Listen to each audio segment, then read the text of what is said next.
So in this video we are going to see the implementation of a three address code, or we can say the types of intermediate representation. There are the three representation of the three address code, namely as the quadruple, triples and the indirect triples. Let's see one by one. The first one is the quadruples. The instructions of the quadruple presentation is divided into the four fields, that is the operator, argument 1, argument 2 and the result. One field to store the operator, two fields to store the operands or the arguments, argument 1 and 2, and one field to store the result. For example, so in the quadruples, that means there are the four fields.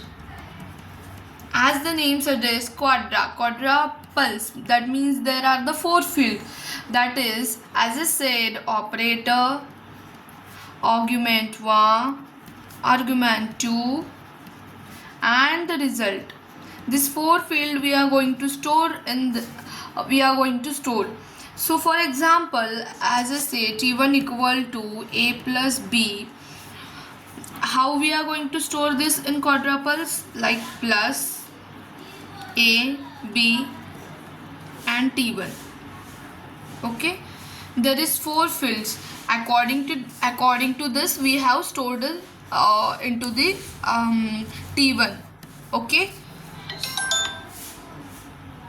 so the next example is t2 equal to t1 into c. Let's see how to store this.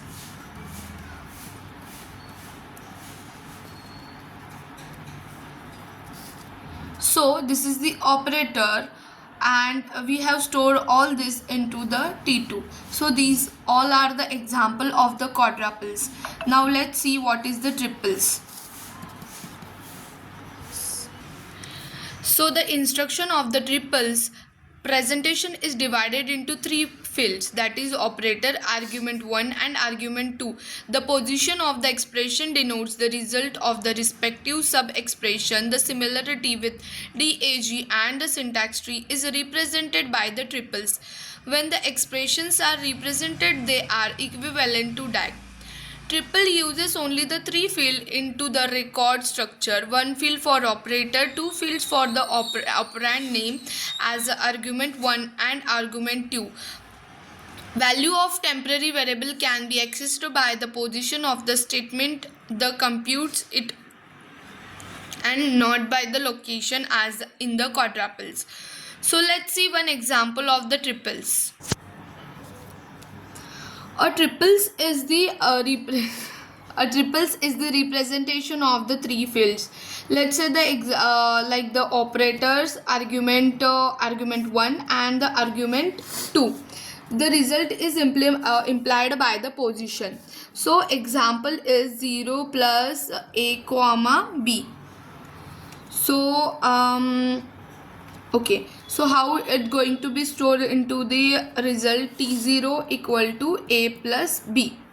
So this is the triples, and the next one example is like this. How it going to store? T1 equal to T0 into C. That means we have to form the three fields. Okay, so these are all the examples of the triples.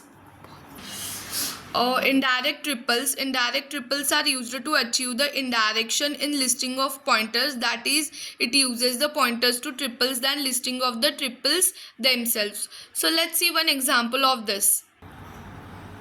So here we are going to store all this into a two parts, like one into a pointer table and the another one into the triples.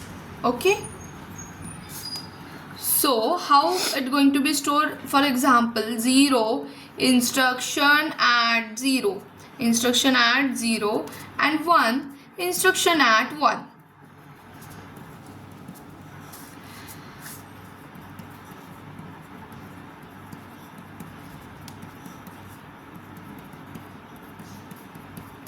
So likewise we are going to store into the two table, first one into a pointer table and second one into the triples into a triple same as below. So the tree address code is nothing but a generic form of intermediate code where each instruction has at most 3 addresses, can be stored as a quadruple, triples or the linear tag.